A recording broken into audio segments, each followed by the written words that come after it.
Bumili nga tayo ng lapu-lapu, nasa 2 kilos yan mga parikoy.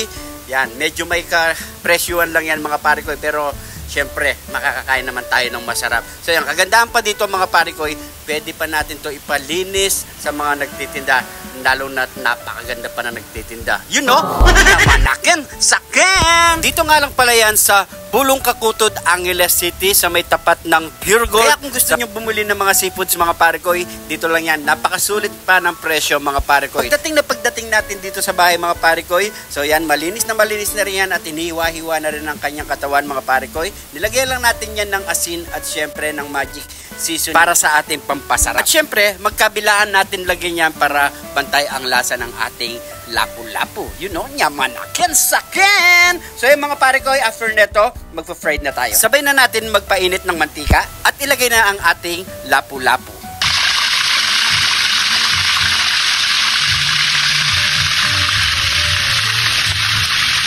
So antay lang natin maprito yan mga parikoy, magkabilaan at magigisa na tayo ng ating pangsarsa.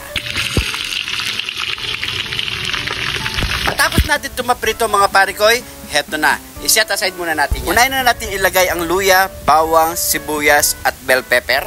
At ilagay na rin natin ang ating carrots. Lagyan na natin ng tanglad, pandagdag aroma at pampasarap din sa ating lapu-lapu. Maglagay ng pamintang wasak, konting toyo at konting suka. At syempre, maglalagay din tayo ng ketchup. Maglagay ng konting pampasarap, ang magic seasoning at brown sugar.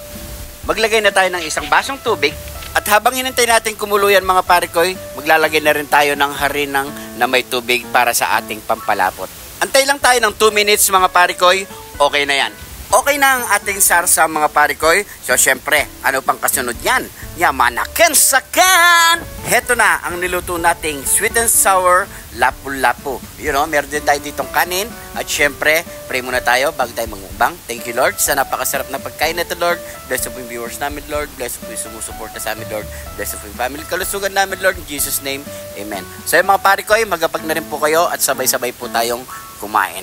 Shoutout nga pala sa mga bago nating followers dyan. Maraming salamat po. Welcome na welcome po kayo dito sa Jun TV mga parikoy. At syempre sa mga hindi pa naka-follow, mag-follow na para updated kayo sa mga bago nating i-upload na video mga parikoy. So yan, tikman na natin yan mga parikoy. You know, para sa inyo.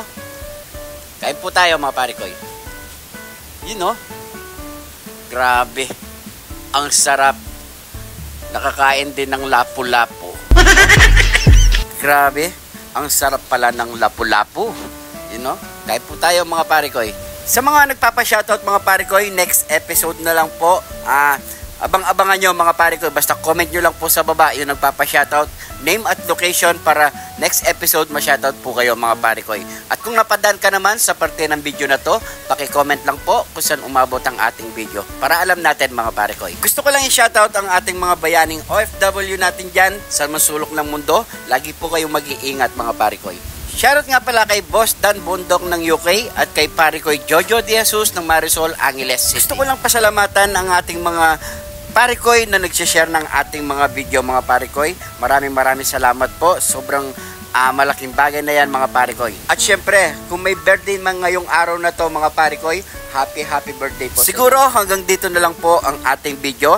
Maraming salamat po sa panonood, sa mga sumusubaybay at sumusuporta dito sa Jun TV mga parikoy. Sobrang appreciate ko yan. Maraming salamat po. Lagi po kayo mag-iingat. God bless po mga parikoy.